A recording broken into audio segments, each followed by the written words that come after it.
Good morning and welcome to the Myocarditis Foundation Zoom family meeting. We'd like to thank you all for taking your time on a Saturday to be here with us today. We have some very knowledgeable and highly regarded physicians in their different specialties here with us today to speak with you about some updates in their areas of expertise and to hopefully answer the questions that you have sent in.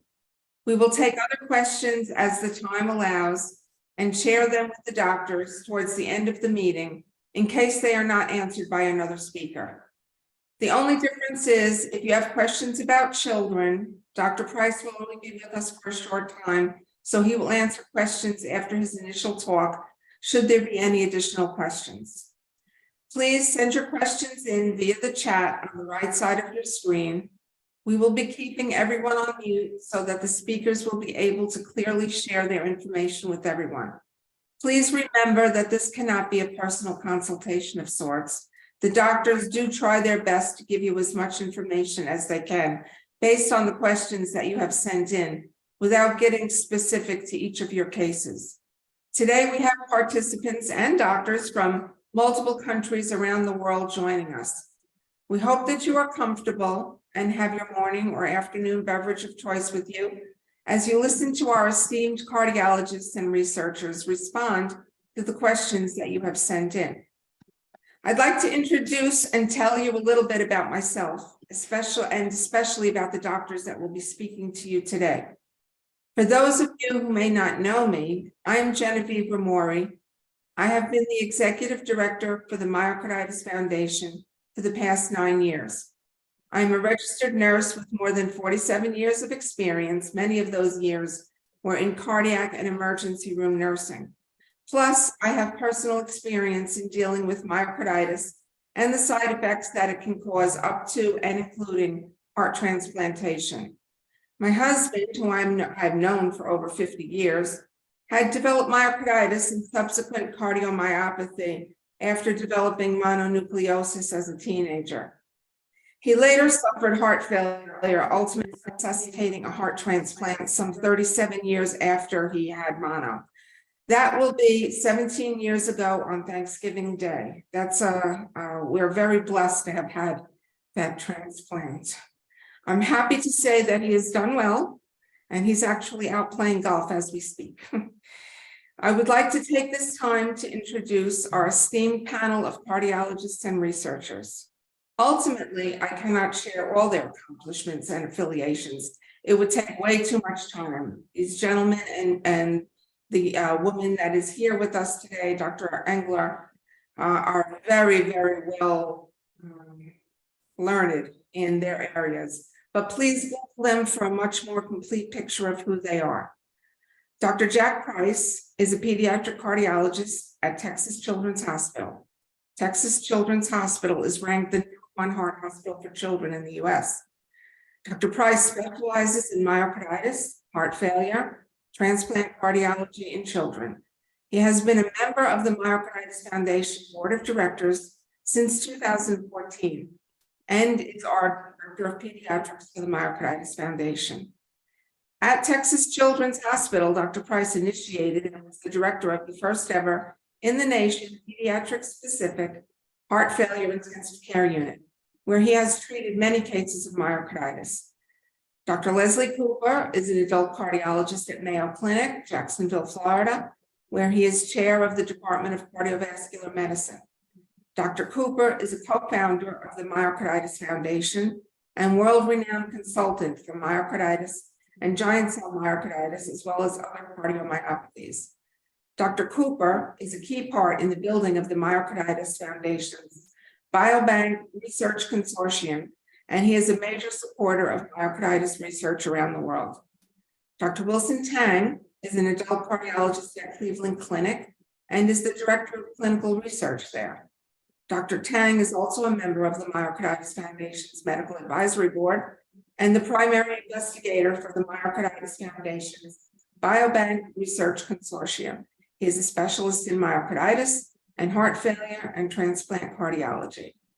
Dr. Renata Engler is a physician specialized in allergy, immunology, asthma, immunization, and integrative medicine with expertise in cardiovascular immunology, diagnostic laboratory immunology, as related to systemic inflammation, immune modulation, and vaccine responses. Dr. Engler is a retired Army colonel who continues to work as a specialty consultant at Walter Reed National Military Medical Center. Dr. Enrico Ammirati is an adult cardiologist who subspecializes in heart failure and myocarditis at Niguarda Hospital in Milan, Italy. Dr. Ammirati is a member of the Myocarditis Foundation's Medical Advisory Board. I'd like to give the floor first to our pediatric cardiologist, Dr. Jack Price. Good morning. Thank you, Jen. It's great to be here with you virtually, at least, and to be able to share a little bit of information on the pediatric side of myocarditis. I always get a little nervous when Jen asks me for updates in pediatric myocarditis because the pace of new information coming out, at least in the pediatric population, is very slow. So we don't frequently have a lot of new updates. However, today I am pleased to be able to present some new data, hot off the press, a manuscript that was just published in the Journal of Cardiac Failure, looking at outcomes of children who require hospitalization in an ICU for myocarditis. And this was a study performed in 51 different children's hospitals around the United States, and just published. So these data come from a group called the PC4, which stands for Pediatric Cardiac Critical Care Consortium. It's a registry where they collect and report data related to pediatric hospitalizations in an ICU. And so several of the authors sought questions about myocarditis in this registry. And so these data were given to them. They collected it, analyzed it, and published it. And I'd like to share a little bit of that with you today.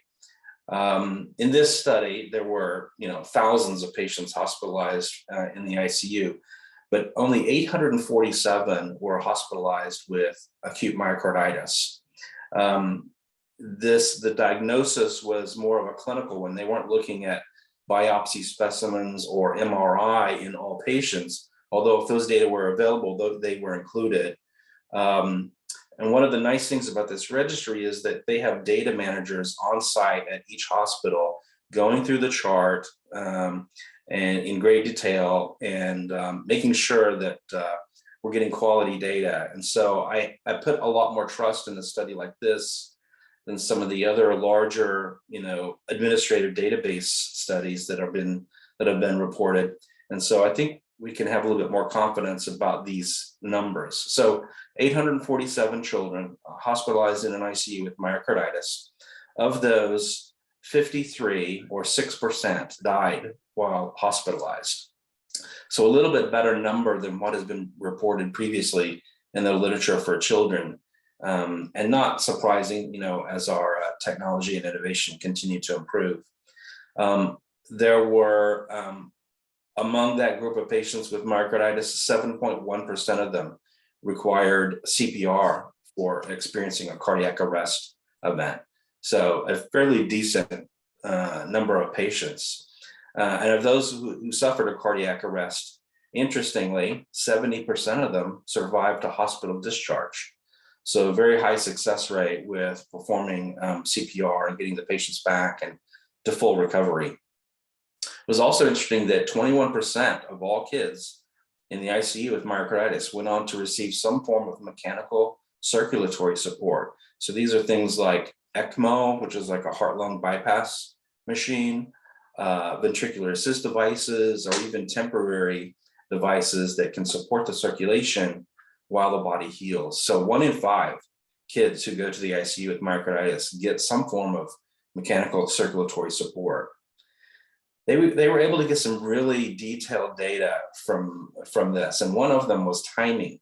So they looked at time to ECMO, and they found that the median time from presentation to the hospital until a patient was placed on ECMO when they needed it was 2 hours. So a very short period of time, very little delay in getting these patients, once they're recognized, onto ECMO, which says a little bit about just the severity of the illness, but also just how well a lot of these hospitals are at recognizing a disease that needs support and getting them on it. And this could be in the middle of the night. The median time that the patient spent on support was 5.5 days. Another interesting piece of data was half of these patients, 51%, developed a dangerous arrhythmia called ventricular tachycardia. This can degenerate to something that's lethal. And so that surprised me. Half of the patients develop ventricular tachycardia while hospitalized. A fair amount of them also develop other organ injuries, so kidney, liver, lung. 6% of the patients developed some form of kidney failure requiring dialysis. That's a lot, I think, for a recoverable disease process. And then 4 in 10 of them, 40%, developed respiratory failure requiring placement on a ventilator and mechanical ventilation. So a pretty sick cohort. In the end, they identified predictors of mortality during the hospitalization. And what they found was that those patients who are infants, those patients who have a pre-existing history of some type of congenital heart disease, those patients with renal failure while hospitalized, those who had ECMO, and those who had to go on a ventilator, those were the high risk factors for mortality during hospitalization. Not surprising. I mean, we've seen things like renal failure and ECMO and ventilation and other cohorts of patients predict mortality. And this just reaffirms that the severity of illness and end organ injury and even age, infants are at highest risk of mortality, occur likewise in myocarditis. We don't have follow-up, and that's an ongoing problem in pediatric myocarditis, is what happens after, even 6 months after. We have very little data on that. And I know that someone put a question in about SCAR in the pediatric areas of questions, and I'll comment on that just briefly because I don't have a lot of information, to be honest with you. I wish that I did. As we perform more and more MRI to make our diagnosis of myocarditis, we're discovering things like SCAR in the heart, not only at the time of diagnosis and presentation, but also several months down the road. We typically will see our patients back at around 3 months or 6 months, depending on the severity of their illness, and often repeat an MRI at that time if they've had one previously, just to compare. And sometimes we do see SCAR several months down the road. Most patients, I think we see resolution, certainly improvement, but we see persisting SCAR in some of our patients. We don't know with certainty what this means, and we're still trying to understand that. And right now we have very few patients to be able to help us sort through that. But I think that's going to be an area of interest and research eventually as we, perform these studies in more and more patients. But I would say what I would do, and I think what my colleagues in Houston would do, is if we had a child with persistent scarring, several months down the road after myocarditis, we'd pay particular attention to that patient. We would, if they're an older child, a teenager or preteen, we'd probably run them on a treadmill, see how their heart responds to exercise and stress. We would probably put a rhythm monitor on them called a Holter monitor and see if they're having any kind of abnormal heart rhythms, as well as an EKG. And, depending on those findings, we might have to keep them out of sports for a little while longer and continue to follow them closely before we feel confident that it'd be safe to resume competitive or exertional activity, but beyond just the regular recreational activity. So much to learn, I think, still on SCAR, and maybe Wilson or Les can give us a little bit more insight on the adult side, but at least on the pediatric side, it's still somewhat limited. Someone asked also about new treatments, and we don't really, at least on the pediatric side, we don't have new treatments that I can speak of. Nothing nothing that's come up just recently. We still tend to use sort of the same therapies we've been using for a long time. Intravenous IV gamma globulin or steroids in some of our sicker patients. But I think the thing that helps more than anything, and we saw it here in this study that I just presented, is supportive care. You know, rescuing the circulation, supporting the end organs, you know, as they're being compromised, and getting them through this acute phase of inflammation of the heart. So I think support is the best way to do it. You know, we kind of think of it, at least on the pediatric side, as resting the heart, when we can support the heart with mechanical devices, and hopefully limit their other end organ injury or even development of arrhythmias. So support is our philosophy. Somebody asked about flu causing myocarditis. Definitely flu has been implicated in myocarditis. Sometimes you can just develop the flu and be so sick that your heart begins to suffer, that your heart can develop, you know, abnormal heart function. So your heart might not be the primary organ, but it does get the effect of full body viral illness. But sometimes you can develop viral myocarditis related to influenza. And I've seen that in a handful of patients in pediatrics. And those patients have been very ill when they have come in. And I've had a few who have had to go on to ECMO. The good news is, at least in my just off the top of my head, I don't recall losing any of them. Those were all older kids. These were not babies. You know, it was the typical flu season. Yeah, so definitely influenza can be related to myocarditis, and these patients can be quite ill. Jen, those are the only questions that I see listed for me, and I'm happy to take others related to pediatrics. There's no other ones, Melissa? No, Melissa said no other pediatric questions. Thank Okay, you very much. I'll hang out here for a little bit. Okay, all right, thank you. Thank you very much, Dr. Price. That was wonderful information and great updates on recent happenings in the study for pediatric myocarditis. Now I was going to give the floor to Dr. Cooper, but we're going to give the floor to Dr. Ammirati from Italy because he is on call and may need to leave us to take care of patients. So I'd like to open it up to Dr. Enrico Ammirati.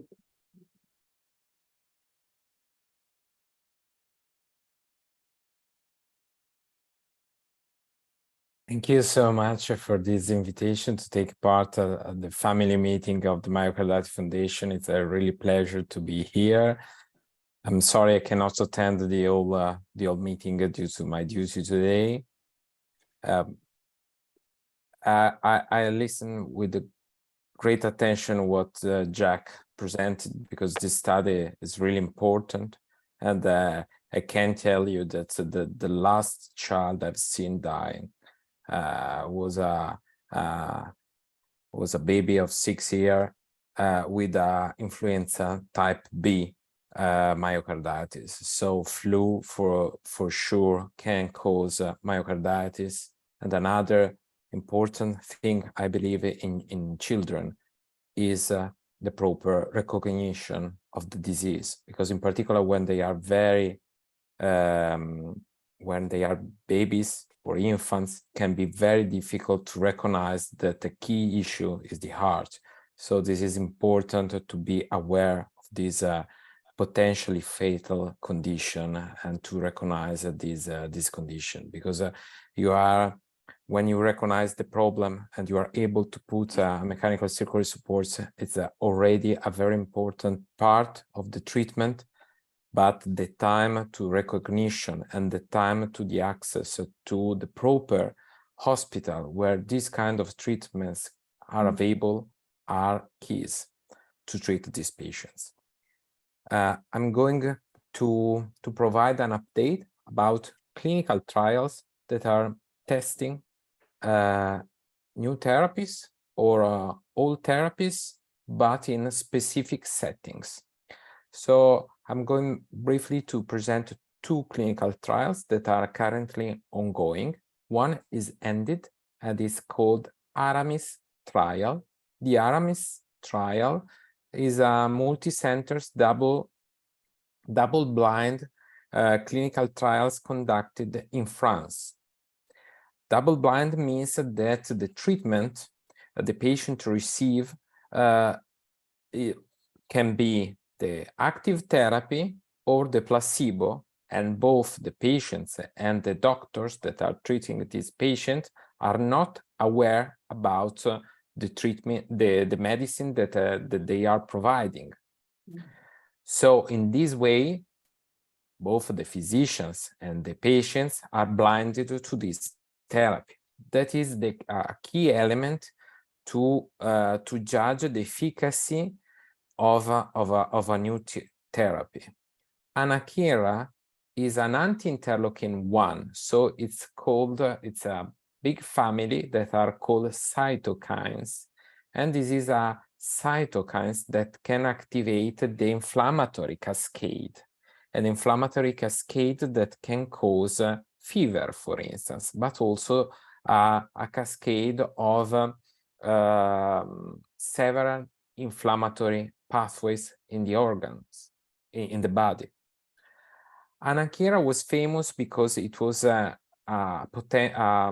effective therapy for patients with severe COVID-19. It was effective because it is effective because it is able to reduce the inflammation. So based on this data, these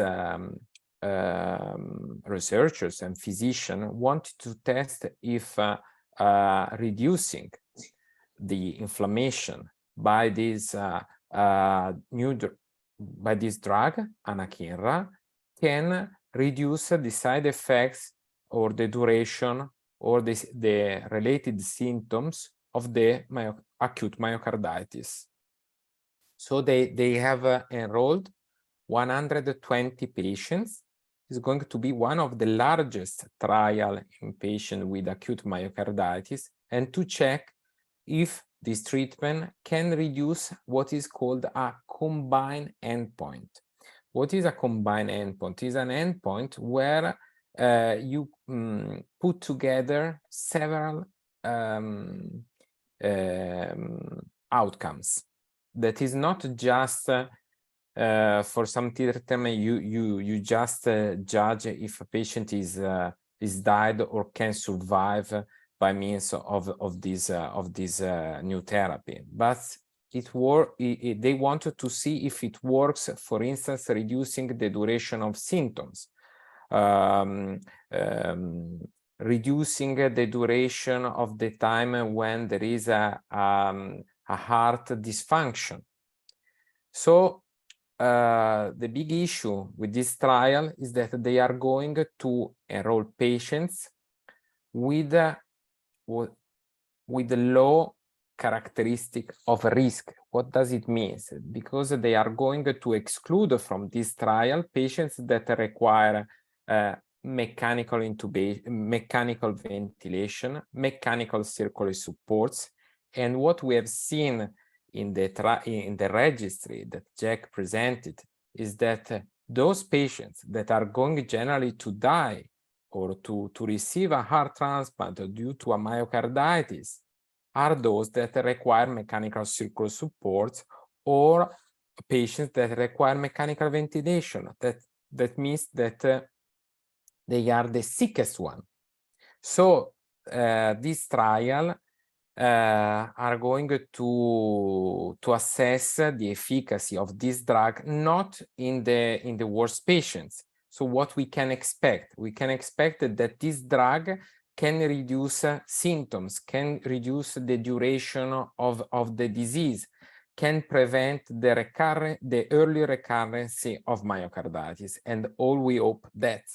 So you can wait just for 1 month, and at the next European Society of Cardiology that will take place in Amsterdam later this August, they are going to present this data. I'm honored to comment the results of this trial. Of course, these data are under embargo at the moment. So, and I do not have still this data, so I cannot suggest any result from this trial. But for sure, if you like, in the next meeting, we can discuss about novelties derived from this trial to see if anakinra can be the first drug to be used in case of myocarditis. Wow. And then just maybe in the later in the next meetings we will have time, but I'm conducting as a principal investigator another trial that is called MITS, myocarditis therapy with steroids. Again, we know that most of us still treat patients with corticosteroids because they are generally used in the sickest patients, but we are not still aware about the fact that these drugs are effective, because probably they are effective in specific subgroups of myocarditis.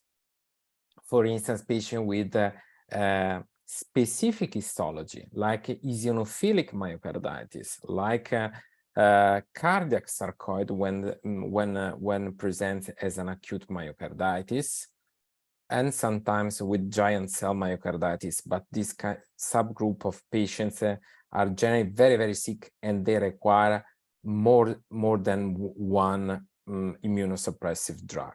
While the majority of myocarditis are lymphocytic myocarditis, and our interest is to define if in patients with suspected lymphocytic or viral myocarditis, or patients with clear lymphocytic myocarditis, there is an advantage to administer high dosage of methylprednisolone, so that is a specific corticosteroids, high dosage, as soon as the clinician suspect an acute myocarditis with severe with complication, acute heart failure, or fulminant forms. So including also patients with mechanical circular support, intubated patients. And so we want to see if this is an effective therapy and if there is no increase of side effects. Because of course, when they are very sick and you are providing an immunosuppressive therapy, the risk is to increase the potential risk of infections in patients that are so ill. So at present, the aim of this trial is to recruit 288 patients with an analysis, a first analysis when we will have recruited 144 patients. There will be the so-called interim analysis. So in the middle, we check if there is a signal of efficacy of this therapy. And currently we have randomized 26 patients. So it's around 10%. We have open 31 centers in the world. So we have 31 centers that are active. Most of the centers, 19 centers, are active in Italy. Niguarda Hospital in Milano is the sponsor. It's an investigator-initiated trial. There is no profit here. It's just the major fund is from a grant from the Italian Ministry of Health, and no centers receive money for the participation. So it's really all investigators are very committed because there is a big interest to reduce the mortality in these patients. We have centers that are active in Belgium, in Spain with 8 centers, in Slovenia, and now also in the US UC San Diego is the first center with Eric Adler. Eric Adler is the PI for the US of this study. He's a heart failure specialist and heart transplant specialist. And we hope to include more centers, in particular from the US and from Europe in particular, to recruit patients and to provide evidence, because it's key for patients who suffered of myocarditis to provide clear evidence that treatments are effective or can cause complications like infective side effects. If we are able to provide some spontaneous clinical trials, I hope that also industry can be interested to invest more on myocarditis, and if there is a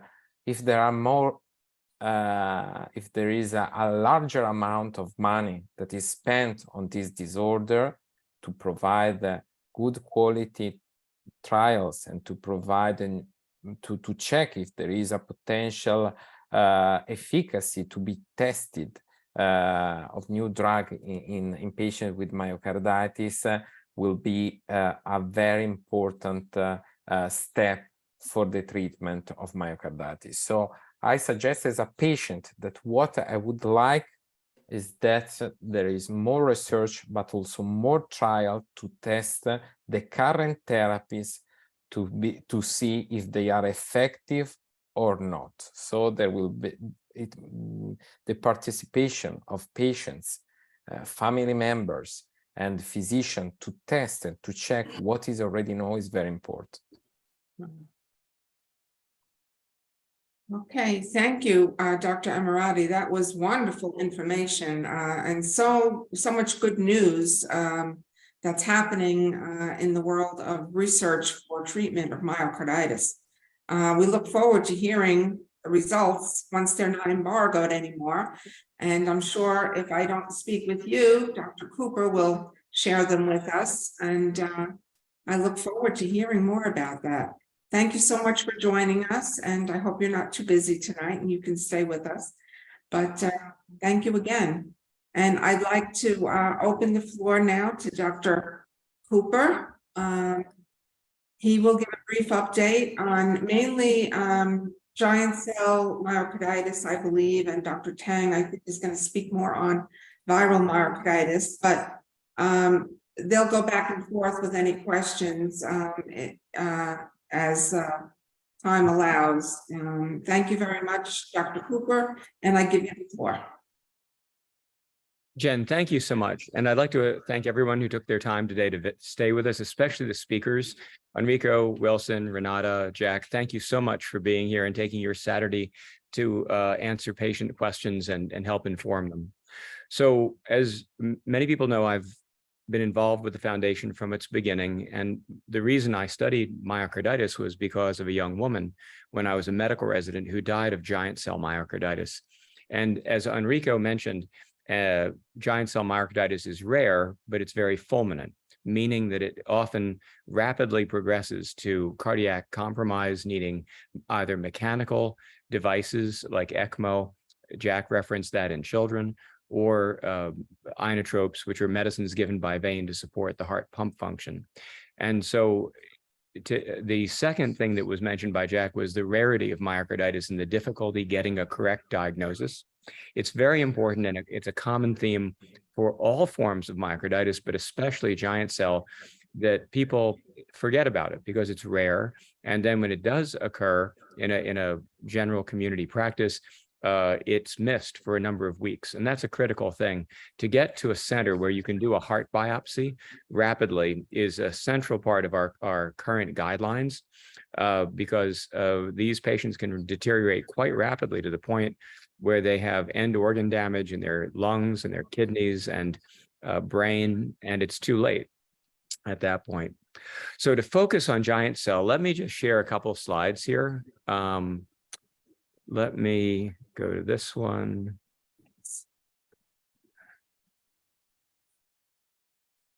I think.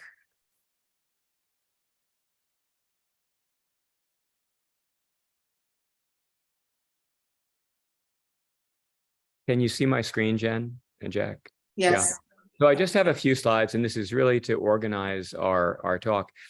The image at the top right is a slide with giant cell myocarditis, and the reason it's called giant cell is because of this central cell in the middle.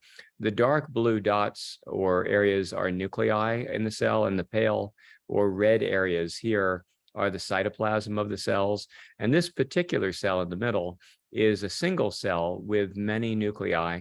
It's larger than all the other ones, and it's called a giant cell for that reason, a multinucleated giant cell.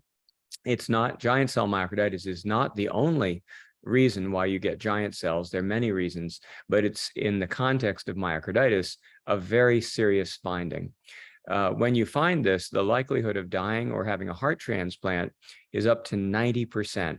And this is the survival curves that you see here are from 25 plus years ago, when we did a multi-center international registry from 36 medical centers in 9 countries. And we collected all of the cases of giant cell myocarditis, which at that time was a large number, 63 cases. And you can see that the likelihood of dying or having a heart transplant from the initial diagnosis on was very high. It was over 90%. And that was much worse than the matched cases with lymphocytic myocarditis from those days. Not that lymphocytic myocarditis isn't very serious, it is. In those days, before we had mechanical circulatory support widely available, and before we had most of our current guideline-directed heart failure medications, there was about a 10% per year risk of dying or having a transplant with lymphocytic myocarditis, which is still very high, but not quite that high.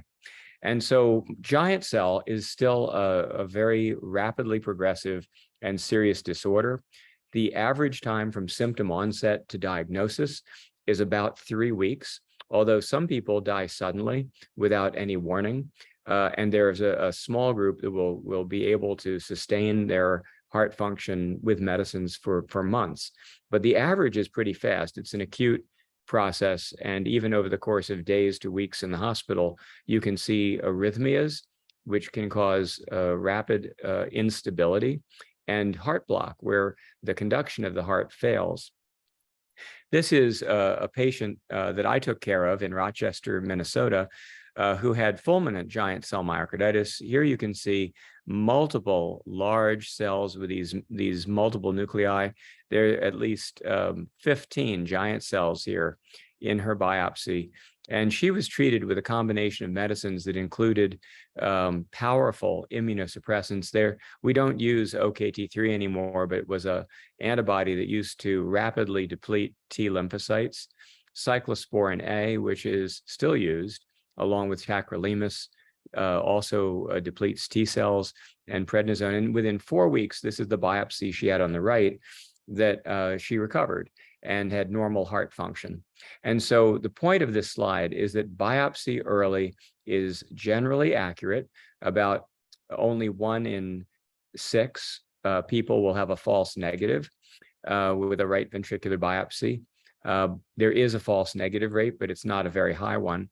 And you can guide therapy, which is different than the therapy that we use for lymphocytic, which is much, much more common form of fulminant myocarditis. So it's important. This is old data, but for those on the call who are not familiar with giant cell, this is a really important thing. It's a central mission of our foundation to raise awareness so that people do not delay diagnosis and they can get to proper medical care quickly. So when should you think of this disease? It's a rapidly progressive disease in almost all cases. Over days to weeks, you'll develop decreases in heart pump function with arrhythmias. That slide shows ventricular tachycardia, which is a bad arrhythmia, and it fails to respond to normal medicines. That's the key, that if you give all of the normal medicines we give for lymphocytic myocarditis or other forms of heart failure, and the patients keep getting worse anyway, that's when you have to be worried, or if they get arrhythmias or high-grade heart block in the acute setting. Biopsy in that setting is quite accurate. We found that when you biopsy universally people who meet that criteria, that you have about a 25% yield when you get 5 or 6 samples per biopsy procedure. This is a high-level overview of our current therapy for giant cell. I'm not going to spend much time on it, but I will say that it always involves some prednisone or prednisone-like medicine, generally at very high doses for a short period of time, 3 days, and then a rapid taper to a tolerable dose. We always give a medicine that is directed at T lymphocytes, generally cyclosporin or tacrolimus. There are other choices sometimes. And in severe cases, we will use an antibody which is injected. One's called Campath, and it's given as a single dose. Another one, anti-thymocyte globulin, is given daily. And so the other piece is mechanical circulatory support. It is important in those patients who are really declining to unload the ventricle. And I think Jack and Enrico both mentioned that in fulminant cases in children and in adults, it's important to recognize this early and, when necessary, to use devices which are sometimes put through the arteries, and sometimes they're more extensive implantable pumps which will support the ventricle. We did do a literature review of the world's literature a number of years ago, 3 years ago. And although there are lots of flaws with that type of analysis, we found, for what it's worth, that using immunosuppression in conjunction with mechanical support seemed to have a better outcome than mechanical support alone. There are papers that suggest that if you only support a patient with no immunosuppression, there's a very high rate of death or transplant. So in Finland, they've continued to study giant cell myocarditis very actively. They have a national registry. This is a recent paper I wanted to share as an update, comparing giant cell myocarditis to a related disorder, cardiac sarcoid, and simply to say that about 1 in 5 patients with giant cell will get high-grade AV block, and giant cell 80% of the time has a low ejection fraction at presentation, and that the transplant-free survival in their experience was only 27%. I would add that in our experience, we have a bit better transplant-free survival, closer to 70%, with early diagnosis and treatment. There is a variant of giant cell, which you might hear about. It's quite rare. Atrial giant cell, the white area on the left, and where these arrows are, this is a scar-sensitive sequence. This is a edema-sensitive sequence on the left. Shows inflammation and scar in the atria. This is a cause of arrhythmias, but it doesn't always cause heart failure. And my final slide is really a pitch for Wilson and the biobank. Corey Levine is a wonderful young and up-and-coming cardiovascular researcher, cardiologist at Washington University, and he is studying the causes of different forms of myocarditis. We are supporting him through the Myocarditis Foundation and the biobank efforts, and he is discovering the way cells talk to each other. And there's lots of pretty colors on the slide here, and what they really mean is that different types of cells like macrophages, which are CD68 positive, or certain kinds of lymphocytes like these CD3 or CD8 positive cells, they like to talk to each other down here in the left corner where you see the purple and the green and the blue. You'll notice there are areas that have very little purple and green and blue, and there are other areas of these heart biopsy slides where the cells are near each other and they're communicating. And he is using his very advanced spatial techniques, looking at certain proteins and certain gene transcripts to learn how cells talk to each other in these disorders. And this we hope to lead to better treatments and better diagnostic methods. So with that, I'm going to stop, and I'll stop sharing. That's sunrise, which is supposed to be optimistic here in Jacksonville. And I'd be happy. I hope I tried to incorporate answers to the questions regarding prognosis. I think I missed the recurrence question. Somebody asked in the questions, what's the chance of getting myocarditis giant cell back if you taper or stop immunosuppression or have a transplant? And the answer is, we did look at that prospectively, and after the first year, it's about 12.5% overall likelihood of getting a recurrence in the native heart, and about a 15 to 20% in the transplanted heart over a course of 8 to 9 years. So that works out to mid-single digits, and what that means for your for you, if you or your loved one has giant cell, it means that you need to be mindful of that and monitor for it in the pre or post-transplant setting. So with that, I'll stop and be happy to take any new questions, Jen, that might have come in. Well, were we gonna do the giant cell questions now, or were we gonna wait until We the wait. end? Let's wait. Okay. Let's put them all together. People may think of questions in the next, while Renata and Wilson are talking. Okay, all right. Let's see, now who are we going to? We are going to Dr. Wilson Tang. He's going to give a brief update on recent myocarditis research, and I think he's going to speak more to the viral myocarditis. So Dr. Tang, the floor is yours. Yeah, well, thank you. Again, it's really a follow-up on all the previous speakers in terms of many points that have already been outlined, but I do want to kind of highlight 3 areas that actually scattered also throughout many of the questions. I think clinicians are still struggling to reliably diagnosed myocarditis, and even when they identify them, we don't have a lot of answers. And it's not because of us not trying, it's because many of the studies, just like what Enrico says, still need to be done, even on the most basic level in terms of what we do. There's still a lot of personal kind of choices, expert opinions. Whenever we had a conundrum of cases, particularly when patients are sick, many physicians actually gather together. Invariably, I would call up Leslie to ask for his opinion as well. And I think this is where a lot more standardization and also recognition is helpful. So the first thing is the effort in the community in trying to put together both at the research and the clinical level.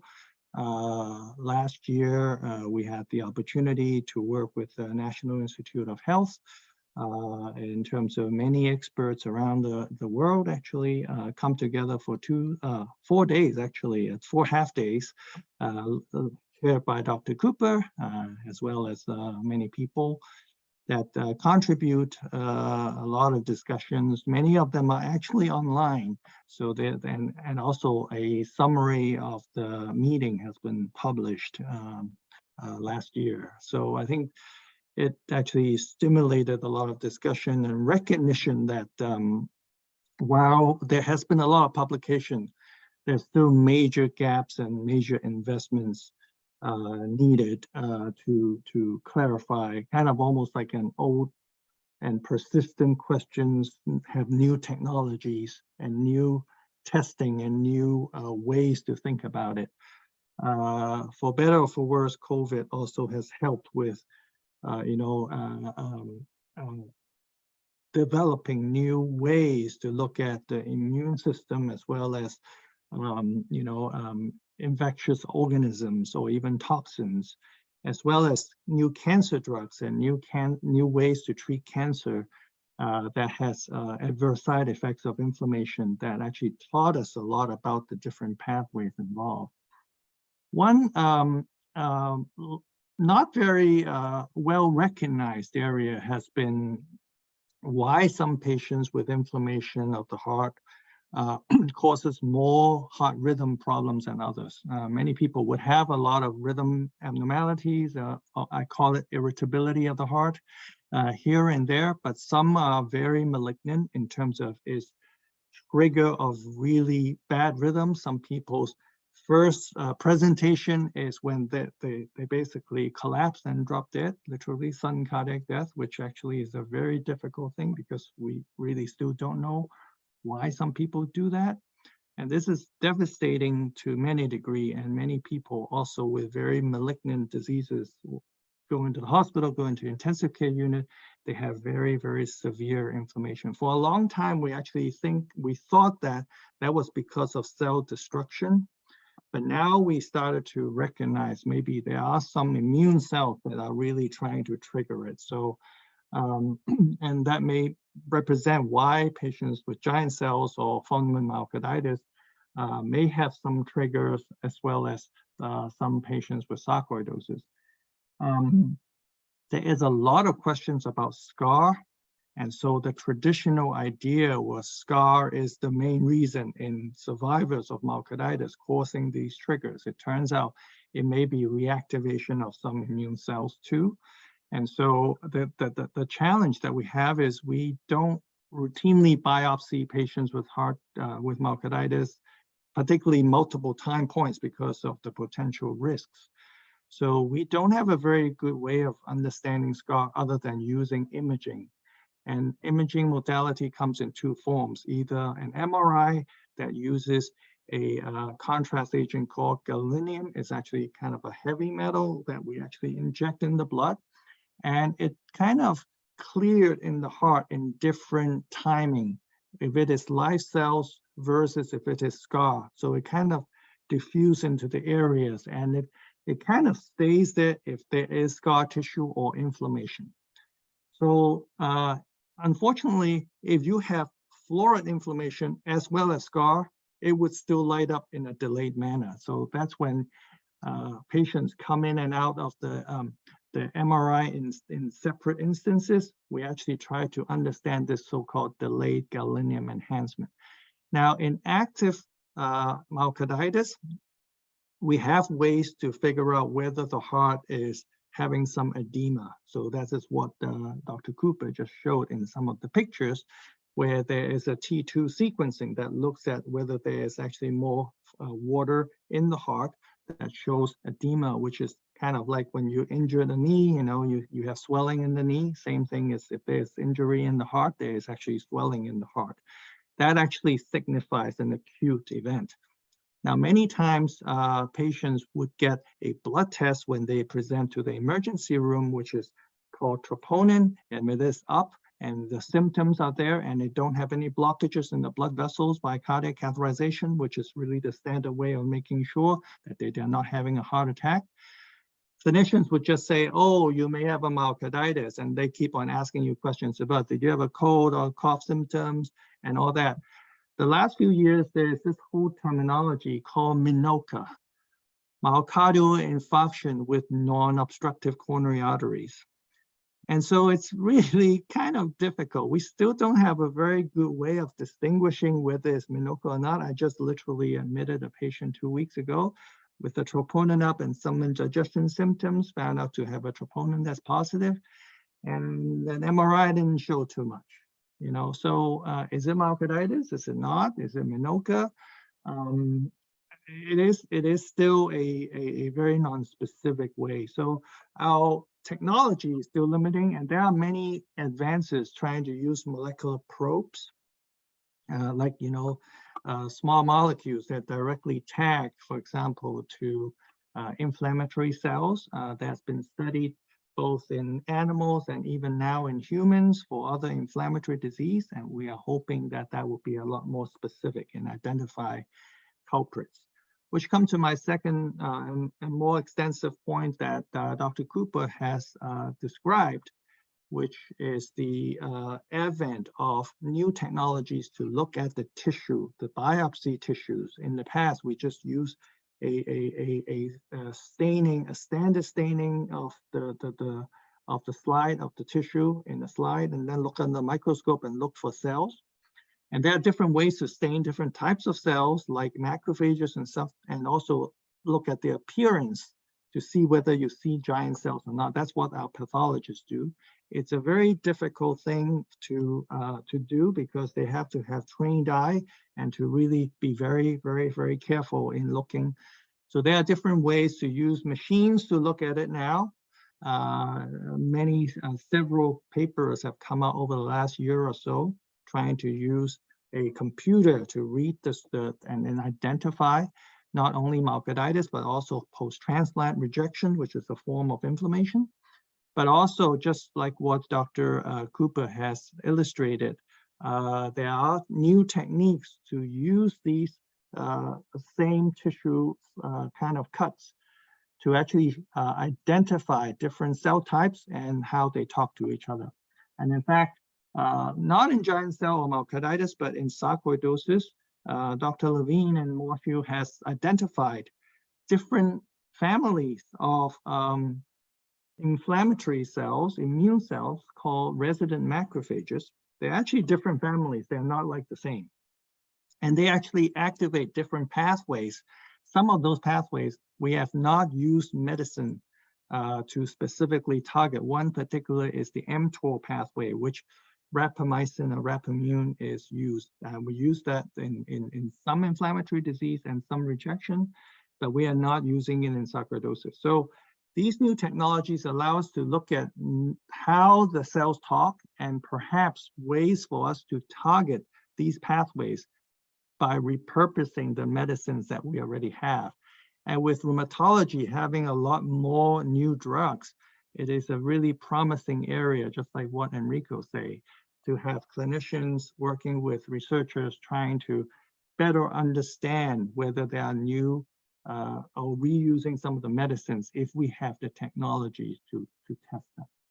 Last but not least, I do think that there are some insights, particularly the clinical area, that has revisited how we evaluate patients with myocarditis. The main insights over the last few years, and it's also tracked with what Dr. Price is also familiar with, is that some patients with either new onset or recurrent myocarditis have a genetic origin, meaning that they may have a inherited cardiomyopathy manifest as myocarditis. In fact, it would be as common as 1 in 6 in some case series by now. So routinely now with genetic testing for arrhythmia genes and cardiomyopathy genes, that's pretty commonplace right now with much more affordable pricing and pretty routine assessment in non-ischemic cardiomyopathy. For patients who come in and present with myocarditis, even though there may be a suspicion of our myocarditis, we do offer genetic testing, because if indeed they carry a likely pathogenic gene, we do have to, also recommend screening for family members, because it may actually affect other members of the family. The last and very quick comment was, there's a lot of talk about like shock management, people who are very sick coming in the hospital.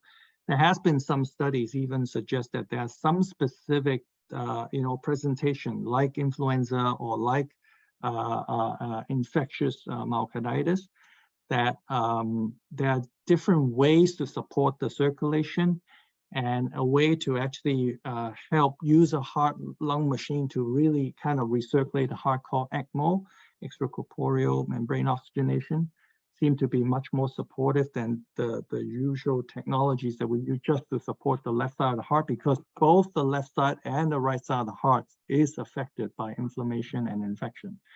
So that's actually learnings, because we have actually seen a lot of people coming in with influenza or other types of myocarditis, that when we just use a traditional way to support the left side of the heart continues to fail, and we don't understand. So there's been a little revisiting of how we approach.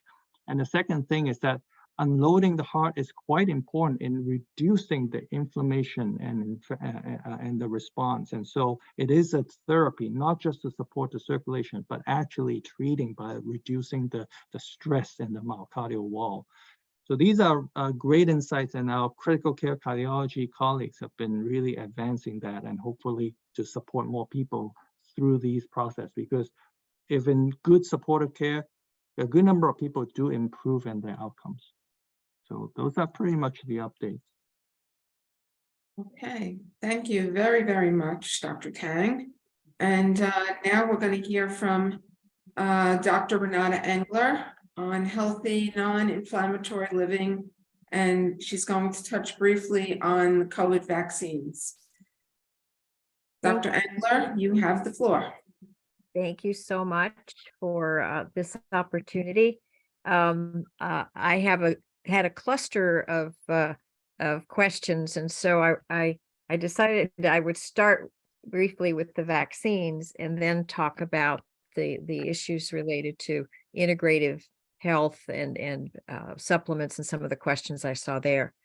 So I just wanted to start with an overview of vaccine efficacy and safety in general. And I think what many people get confused about is nothing is 100% effective and nothing is zero for adverse events. So everything has risk and not everyone responds optimally. And that has caused, I think, a lot of confusion about vaccines and the COVID-19 vaccines.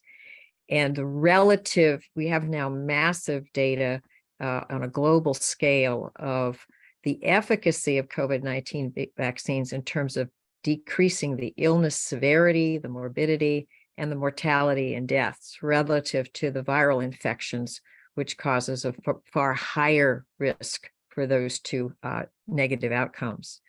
And it reduces acute infection severity overall and duration, but it doesn't completely eliminate it. And it's certainly clearly, there's a reduced risk of myocarditis relative to the infection. And the Myocarditis Foundation, I think, has highlighted that it's 30 times greater with disease than with vaccine. And there are many, many studies now available.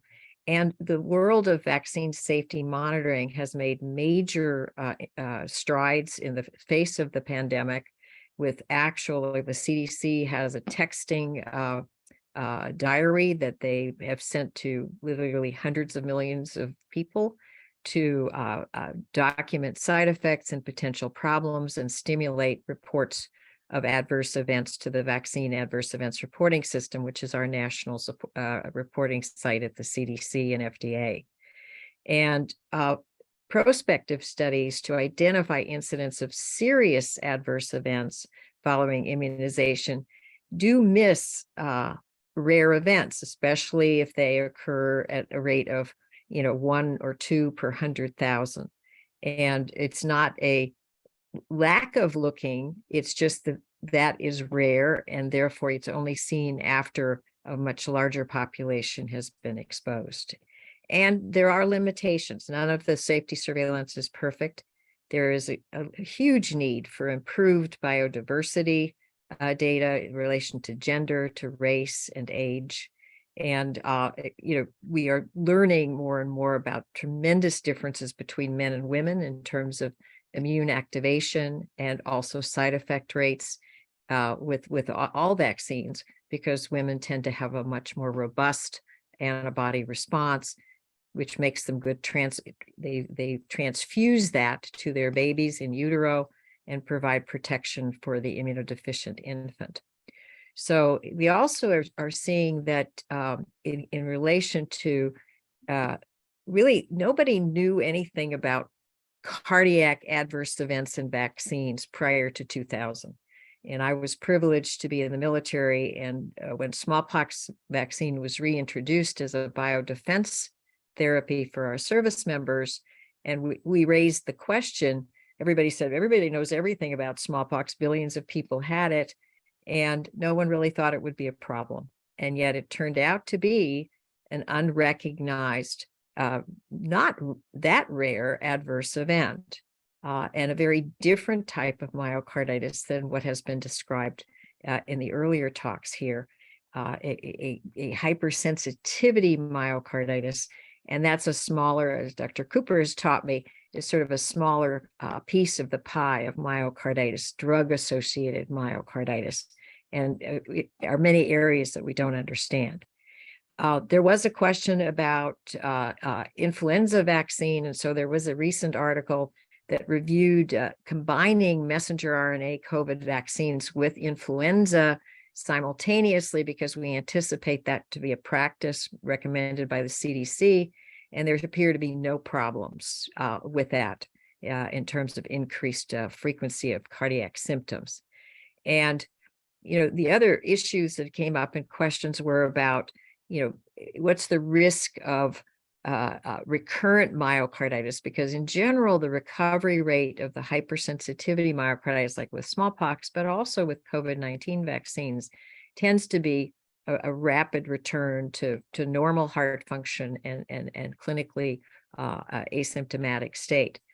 There are rare exceptions to that. In general, right now, the guidelines for if you had myocarditis after COVID, messenger RNA COVID vaccines is to use an alternative vaccine. And we're having new constructs appear. And particularly in younger males between the age of 12 to 29, it seemed to be a targeted age group for this myocarditis risk. And I didn't make this big, so I'm sorry about that. And so there have been now, multiple review articles, 46 studies, reviewing the incidence of myocarditis. And the suggestion that Moderna, which is a higher dose, the Moderna vaccine is the same messenger RNA technology, but it was a higher dose, actually threefold higher dose. And both in some of the side effect severities and frequencies, we see a dose response phenomenon. And actually, I was privileged years ago to do a half dose influenza vaccine study, which was blinded. And there we demonstrated that some of the side effect severities and symptoms were lessened, particularly in women, if they were giving a half dose, but had a comparable immune response. These were healthy individuals. So again, very low number, and much lower than with smallpox. With smallpox, we had frequencies that were as many as one mild case per 250 to 350 vaccinees. But these were also adults seeing that vaccine for the first time, as opposed to children in the older days. So in general, the age groups that are particularly targeted are shown here. And there is now some data to suggest that since it happens more frequently after the second dose, to increase the interval time between the two doses and substantially drop the risk of myocarditis and pericarditis incidence.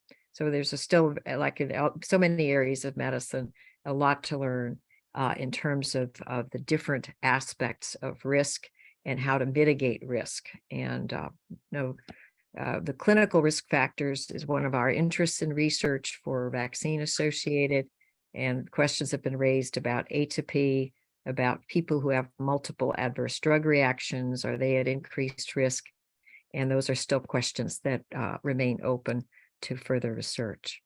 There is a different vaccine that is constructed from a recombinant non-replicating human adenovirus type that includes the coding for the spike protein. And there have been with VSafe and Bayer's surveillance. And there have been reports of myocarditis, but so we see it with other vaccines. Obviously, live smallpox is different than a messenger RNA vaccines. There are rare case reports with vaccines, combination vaccines, but in terms of influenza vaccine, it's exquisitely rare, including the new onset cardiac symptoms were less frequent with influenza vaccine than with smallpox, and also with versus the COVID vaccines. So it's very rare. What you see though is myocardial infarction has sometimes been raised in case reports. If someone already has underlying cardiovascular disease and it's an inflammatory disease, the immune activation of some vaccines may trigger that person's disease. That's the hypothesis. There is not a strong, what we call large population signal for this association. So in reviewing some of the other questions for vaccines, there is a study actually in adults that were hospitalized for influenza pneumonia, and they just, with no cardiac symptoms, measured cardiac troponin, and over 26% had elevations of their troponin, so silent cardiac injury, and they normalized as they recovered from their influenza pneumonia. In general, adverse events following influenza vaccination are more common in older females, and it tends to be pericarditis involvement rather than myocarditis. So influenza vaccine, because the infection can cause it, is a really valuable preventive intervention for anyone who has an underlying chronic disease, including myocarditis. And then it's already been dealt with, the giant cell myocarditis, the one case report in the German literature. And in general, the study with cases that recovered after smallpox that we recently published is very, very good. It's over 80% and often recovering in less than a couple of months. So very different from the types of myocarditis that have been discussed earlier. And there was multiple questions about autoimmune disease, and overall autoimmune disease, whether that's rheumatoid arthritis or lupus, because infection is such a powerful immune activator, it is also an important activator and exacerbator for autoimmune diseases of all different types. And so again, the relative risk of exacerbation with vaccine versus infection is always on the positive side for vaccines, but with the caveat that really individual patient risk benefit, past experience with vaccines, there's not a broad aspect about how to give multiple vaccines, but I would just say, having worked most of my career on adverse drug reaction management, there are many patients who do experience more side effect severity. And when we split up the vaccines or modify, like I mentioned, the half-dose flu study, we can get benefit, but with reduced complications. So that the art of immunization healthcare, like so many other things in medicine, it embraces the individual variability for which we don't have all complete good understanding. And again, when you have, in general, the standard of care is if you have a serious adverse event with a drug and the person needs the drug, you try to give an alternative drug, different mechanism. But again, there may be other factors, and that requires an individual patient to physician interaction. There was a review of any cardiac adverse event after vaccination that was really quite comprehensive, and they described the case reports largely with pneumococcal vaccine. But I want to emphasize that the conjugated pneumococcal vaccine, particularly in older individuals, is a very powerful preventive medicine. And pneumococcal pneumonia is a killer, particularly for immunocompromised and for the elderly. So, we don't want to throw the baby out with the bathwater just because there's some people who have an adverse event. And I just, there's so much attack on the credibility of vaccines, and we have forgotten how much benefit they provide. And we need to keep that in sight and talk to your physician about that. So there were lots of questions about supplements, and I want to just start with saying that massive literature keeps showing that the best way to optimize your health is to use food as medicine, and that it is the complex content of vegetables, particularly, that are most beneficial for reducing inflammation. And you've heard a lot of talk about inflammation. And whatever you have, cardiovascular disease remains the leading cause of death in the US. And the drivers of disease risk are linked to the inflammation that we see in the blood vessels and atherosclerosis. And it's really, and preclinical disease, I call it the Waterloo, literally, because we have 86 million Americans are pre-diabetic. 1 in 10 know they are. So they're going for years with progressive disease that is potentially reversible.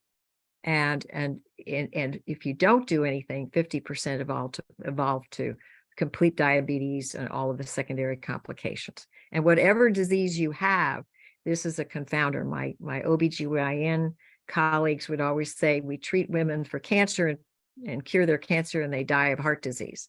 So, we need to stop thinking in silos. And the picture, I found this old National Library of Medicine image several years ago from Australia. You know, we've been trying to push the importance of sleep. It is not a luxury. It is not a choice. It is a critical factor in health and healing. We have now really good data, actually since the 60s, about what aspects of a diet are anti-inflammatory and objectively reduce downstream mortality, morbidity. And if it drives inflammation, and myocarditis has inflammation, all diseases with inflammation will benefit from these lifestyle changes. The need for physical activity. You don't have to be a major athlete. The connection of the brain, the neurologic system to the immune system, the fact that multiple stressors, and our culture unfortunately feeds on stressing people from a very young age, and lifestyle to change that and modulate that turns out to be, one, make you happier, and two, make you healthier. So if you look overall, and I just, in the military, we know that young men who die from trauma or war, who are healthy and fit, at autopsy, 11% have visible coronary artery disease with a mean age of 23, which means our children start probably in adolescence, if you could look for the early phases of cardiovascular disease.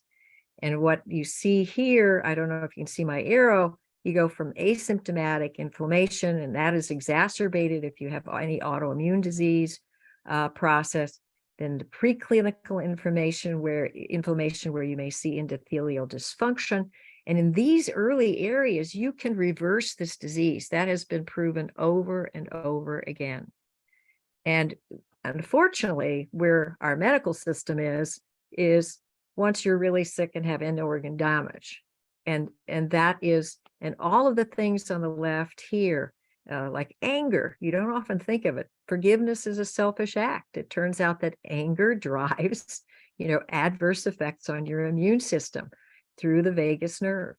And, healing spaces, having a window in a hospital that looks out reduces your time in the hospital for recovery. Music, there are specific music frequencies that balance your vagus system from the fight or flight stress sympathetic system to the parasympathetic music. Why don't we have that in all our clinics, including, it turns out the research is it helps the patients be less afraid of what they're going through, and it helps the healthcare workers feel better. We really need to expand our vision in how we look at health and healing. And needless to say, this is a passion for me for many reasons. There are lots of tools. If you search online, the Healthy Heart Score, it's a start. You take it and it gives you feedback on things you can do to improve in how you're living and how you eat. When I was working in the cardiovascular prevention research group, there was a lot of discussion about really managing these lifestyle changes should be a written prescription for patients because it's more powerful than all the fancy drugs. And, this should always be part of holistic care. And we're learning more and more about the environment, about enjoying life, finding your joy, what brings you joy. I mentioned, the coming to our senses, life beyond DNA, because people talk a lot about genetics, but after decades and decades, it doesn't matter what your genetics are, it turns out that you can compensate by the epigenetics, which is lifestyle and environmental exposures. And there was a lovely article from Integrative Health from Dr. Jonas that talks about how we should kind of look at a patient to see where are there opportunities for improvement. Working from the outside body, what's your home like, your work environment? Do you get out in nature? Do you connect to the planet that you live on, as it turns out? Diet, sleep, stress, your activity level, social support. It doesn't have loneliness in here because it turns out loneliness is a major factor. And, post-traumatic stress, whether that's from the military, from sexual abuse, or other types of abuse, and chronic pain. And we're not optimizing the non-pharmaceutical methods for treating chronic pain. The changes in the brain that happen when pain is not adequately treated. Psychoneuroimmunology, the brain immunology connection. There's some fascinating new technology.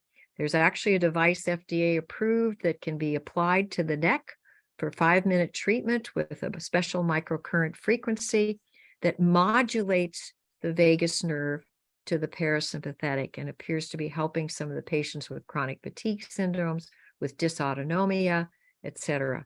Very exciting technology. Energy medicine in support of healing. It used to be called low-level laser light therapy. Now it's called photobiomodulation.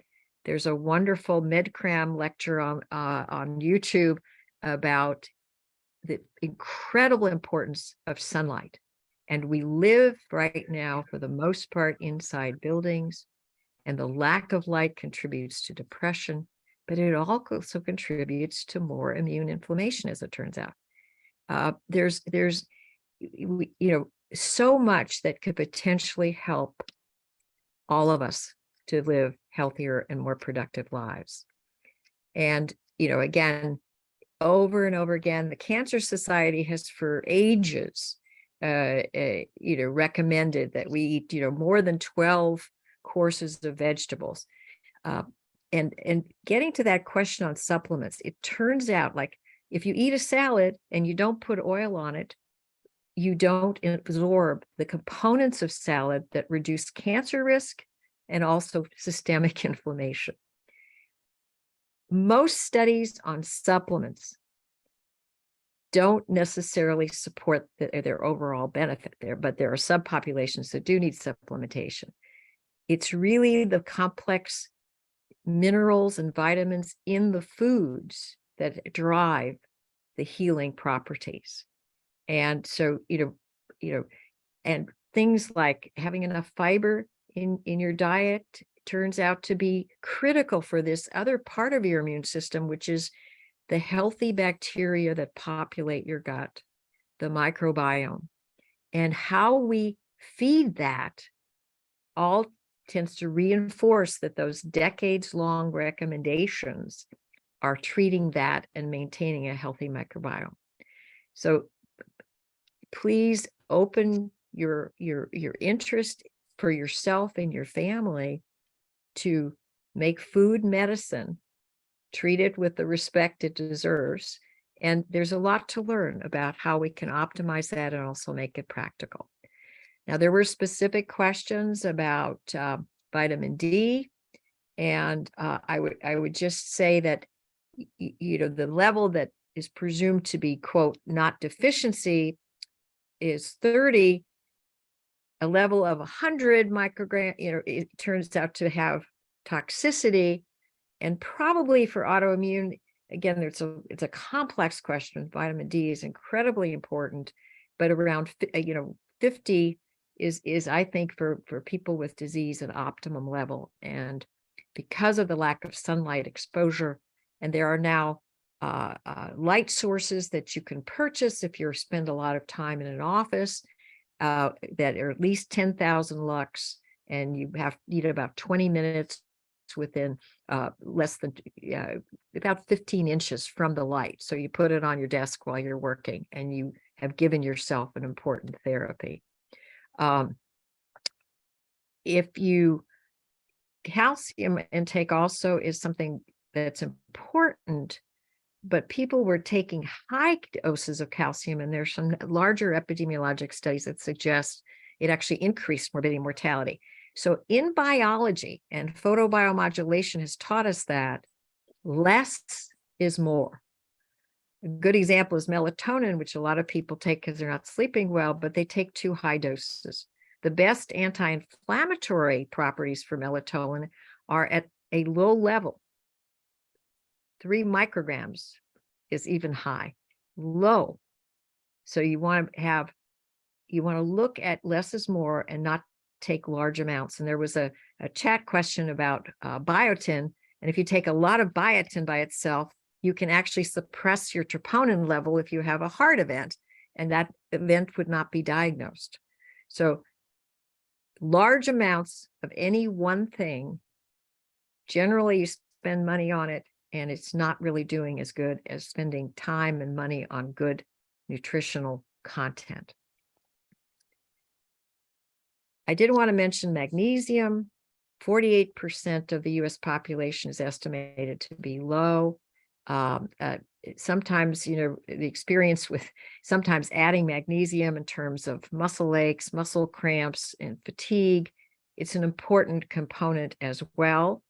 Again, if you eat a lot of green vegetables, nuts and seeds, you're going to get that magnesium, but that's not what a lot of people do in their diet. So has a very important role in many cellular functions that will potentially improve your healing with whatever potentially challenges you.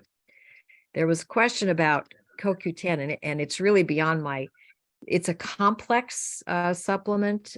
It's well known for its use with statins to reduce muscle symptoms from the myositis that can occur, but it's not 100% effective at preventing that.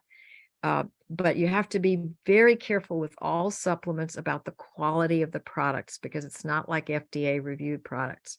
And, you know, over and over again in the herbal arena, we are seeing when consumer labs and independent testing organization, which is available online to look up your supplements, the NIH has that information as well. You can find like supplements where 9 out of 10 don't have in them what it says on the bottle, and they're selling it for money, good money that people pay. So a lot of caution. There is very exciting work of a product called MitoQ, which for people who have mitochondrial disease, and many acquired mitochondrial deficiencies can occur. We're learning, I think, more and more about that. And it's been very effective for fatigue in patients. But insurance doesn't cover it, and it's not cheap, but it has some growing literature. So CoQ10, I think, is something that needs a lot more investigation as well as part of our treatment regimen. And then I just wanted to end with, I'm a great believer in integrative medicine, that we have to stop silo medicine. And back in 1918, World War I, 18,000 men before computers, before visual modeling, etc. They actually, while they were waiting to go to war at Camp Dodge, Iowa, created this human Statue of Liberty. And whoops, I didn't mean to do that. And you can, you can just see imagine organizing the teamwork and communication of 18,000 men to create this and design it.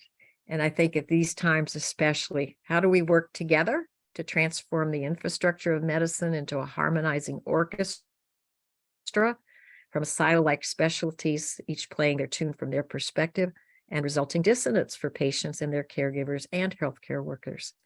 And there's research in music, that I love the concept of transdisciplinary. So it's no longer independent, but truly interdigitating work with patients.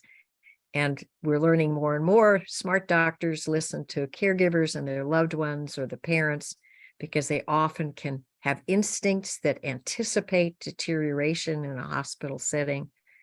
All of those things, I think, are part of when people are asking, what can I do in addition for my health? Thank you for your attention. And thank you very, very much, Dr. Engler. Let me see where I can get to my sharing. There we go. Okay. Thank you very, very much. That was so much information. I'm going to have to go back myself and read this after Melissa posts it on the website in a couple of days to make sure I get everybody's information. Very informative. Thank you all very much. We did get some additional questions that I want to provide to the doctors, so that hopefully we can get some answers. Since we're on the vaccines, let's just stay there. Someone writes in, can vaccines increase the risk of rejection in transplant patients by virtue of stimulating the immune system? Can anybody answer that? I can answer that. There's an extensive literature. The main concern in the setting of transplant is during the immunosuppressed times is the vaccines won't be effective, meaning you can't mount an adequate immune response. So again, it's the same principle. Live infection is a far greater risk than any vaccine. However, I think each patient, there are issues where benefit risk has to be considered. So the CDC and the literature has guidelines about how long to wait before you immunize in certain settings, because it may be of no benefit to immunize, in which case there would be no stimulation of immune system. You have to be careful because there are always exceptions, and I have dealt in my career in the military, because vaccines are required, with this issue of an exacerbation of symptoms of disease worsening. These are case reports, they're anecdotal, but you have to listen to the patient and then modify your approach in how you vaccinate, and it has to be shared decision making.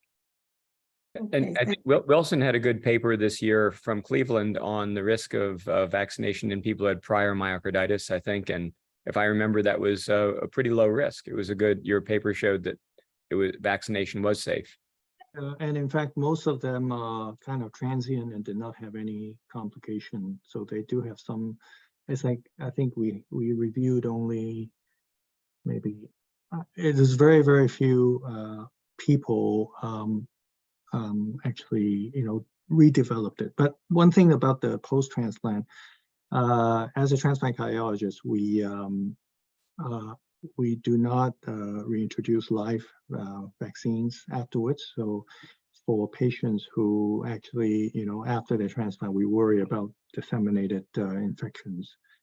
So actually, just like what Dr. Engler was saying, we are more worried about people not responding, and that's why the CDC has recommended the additional boosters for patients who are post-transplant. Okay, there's someone else about adverse effects with the COVID vaccine. If you've had an adverse effect and you have a history of myocarditis, is there an alternative vaccine, which is the better one, that you could take? Renata, you had a paper with me on it this year about people who had prior myocarditis after smallpox.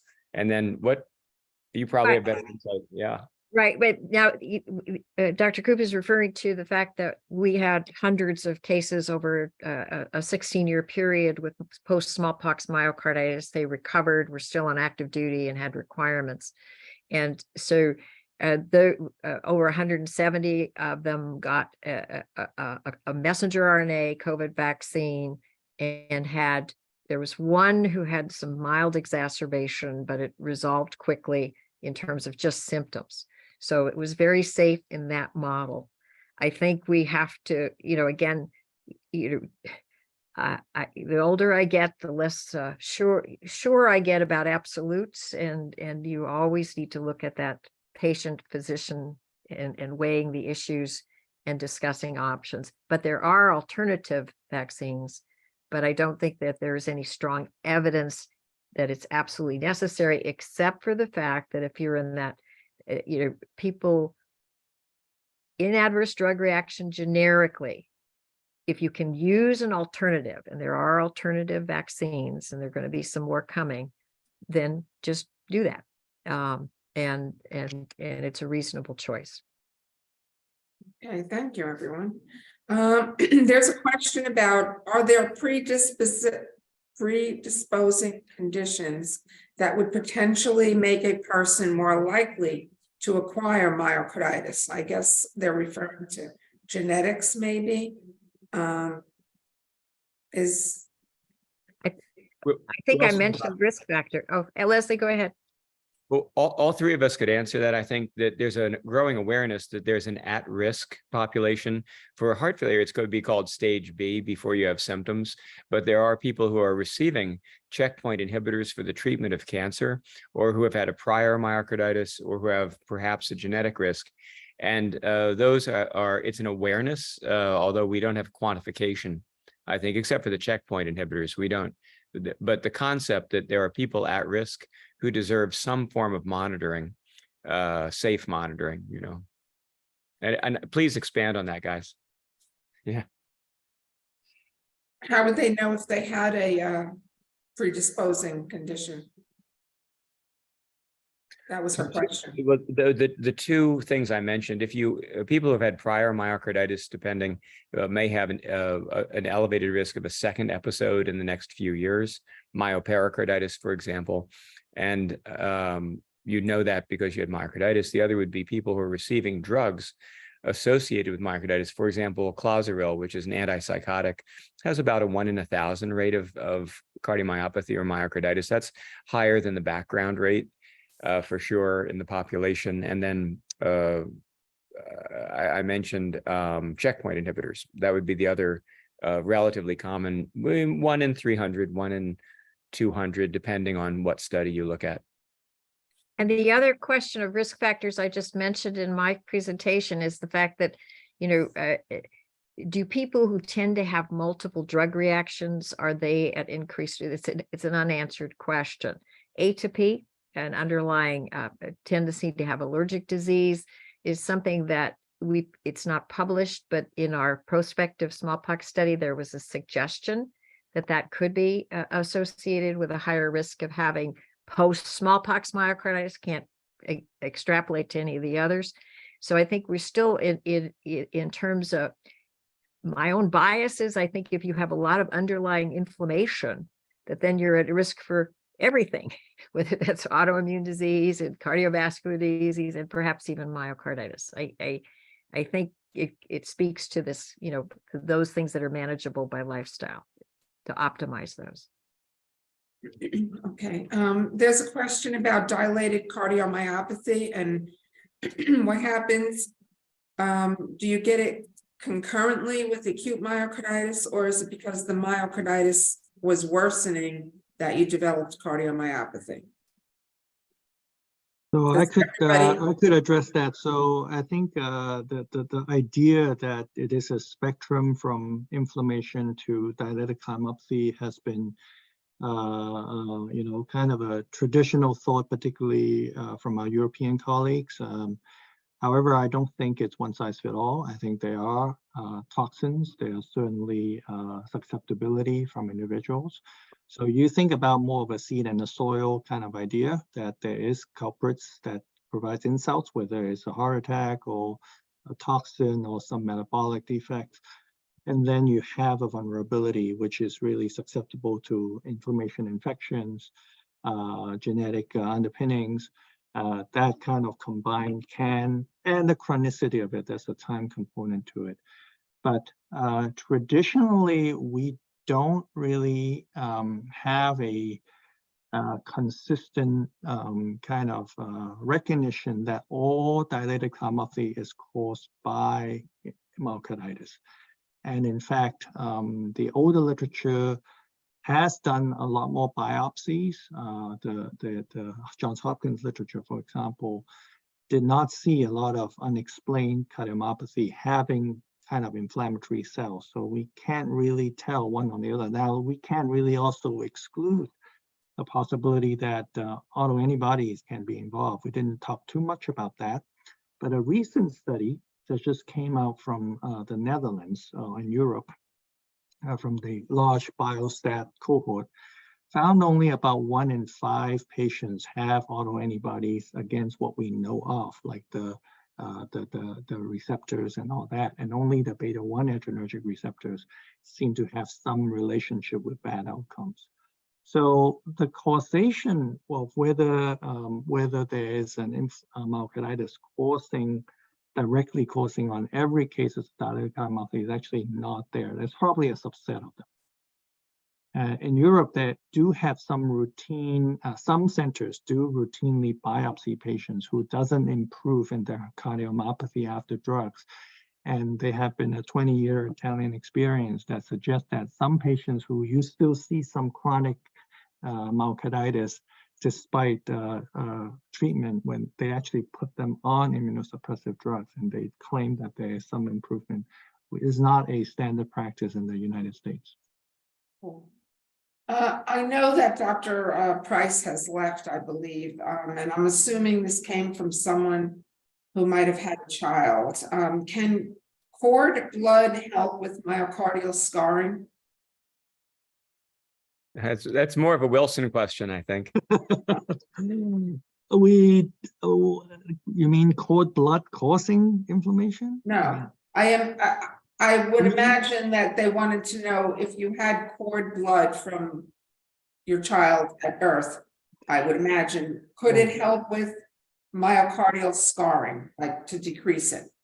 Well, I think just like any, stem cells or cord blood, it is obviously a hope, but there's actually currently very little to no scientific basis on that. That being said, it actually introduced a really interesting conundrum that we start to recognize it more, that women in particular have more autoimmune responses than men.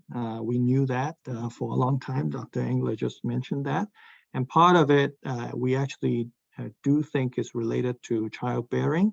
We have many patients who we undergoing transplant evaluation have a lot more autoantibodies because I think there is exposure to kind of non-self antigens when the fetus actually does have exchanges. In fact, this is the basis of the circulating cell-free analysis for screening for Down syndrome, that the DNA does, float in the mother's body. So there is exposure. We don't know exactly whether that induces more autoimmune responses or not. But certainly, contrary to popular belief, I think we actually start to recognize there is this kind of vulnerability. Now, during pregnancy, the body is very good at suppressing the immune responses. And this is one of the mechanisms also why pregnant patients sometimes have more susceptible to cancer, because obviously you need the immune system to get rid of all the cancer cells. But there has been kind of a really fascinating dynamics that may actually explain why some patients also over time have more autoimmune manifestations. And I could take the biomarker question if you want. One person asked, are there any blood tests that will distinguish forms of myocarditis? The answer is I wish. Unfortunately, we're still trying to get blood tests that will distinguish any form of myocarditis from other forms of non-inflammatory heart failure or arrhythmias. And so the answer is many people have worked a very long time in autoantibodies, in cells, in things that are inside of cells, and nothing has yet evolved to the point where it's clinically practical on a widespread level. 2 years ago, a group from Spain in the New England Journal published a great paper, which we were very optimistic about. Delisa Fairweather from the Foundation and Mayo and Caitlin Bruno were on the paper, and they looked at microRNAs, which are regulatory RNAs in a pathway called interleukin-17 activation, which we've studied in other contexts in mice and people for a long time. And that was super interesting, but unfortunately it hasn't become a practical test that we've been able to, do on a outside of a research lab. And then more recently, we have a paper that's under review looking at bone morphogenic protein 4 levels. This is much simpler. It's just a protein that you can do theoretically in a very quick assay. And that is still under review, but we hope that'll low levels of BMP4 will, not high levels, but inappropriately low levels might be useful. So happy to take, if you guys want to chime in, but that was the short answer is nothing's ready for prime time, but we continue to work diligently. Okay, there is a question here about immune-mediated disorder, IgG4 related disease in myocarditis and pericarditis. It's very rare. I think it does affect aortitis. I think there has been 1 or 2 case reports of that, but interestingly, IgG4 mediated diseases, and I'm not an immunologist, so I think Dr. Engler may actually know more about it, but I've actually seen very, very rarely in the literature.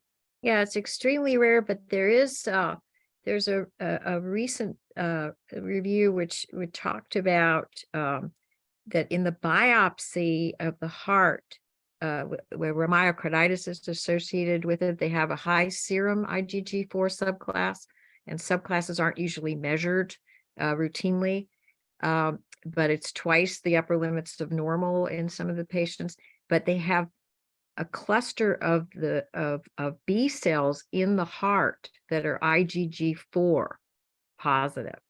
And so it is rare, and it's myocarditis is one, but it can occur.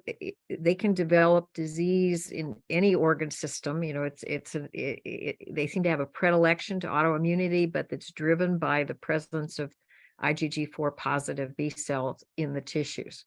So yeah, it's new, and I think we are not very smart about it, except that I guess it would suggest that people, those of you who see a lot of myocarditis, do you measure subclasses and look for high IgG4 as a potential confounder? Sometimes we think like eosinophilic esophagitis, we thought it was rare, but once you started looking for it, it wasn't rare. So it may not. Yeah, I think that the comment is pertinent to those who have a diagnosis of IgG4. The heart is rarely involved. I think that's what we know. We don't know we know the tip of the iceberg. What you mean in that there may be a lot more that we don't know because we don't routinely, measure IgG4, as you said. The heart itself, if you actually look at subtypes, if you want to see what is actually attacking the heart in very sick hearts, is actually IgG3, except that we've also learned that subclasses in IgG3 may not be also that bad, even though it attract complements. We have actually had a multi-center evaluation of beta-1 adrenergic IgG3 that actually, does the opposite.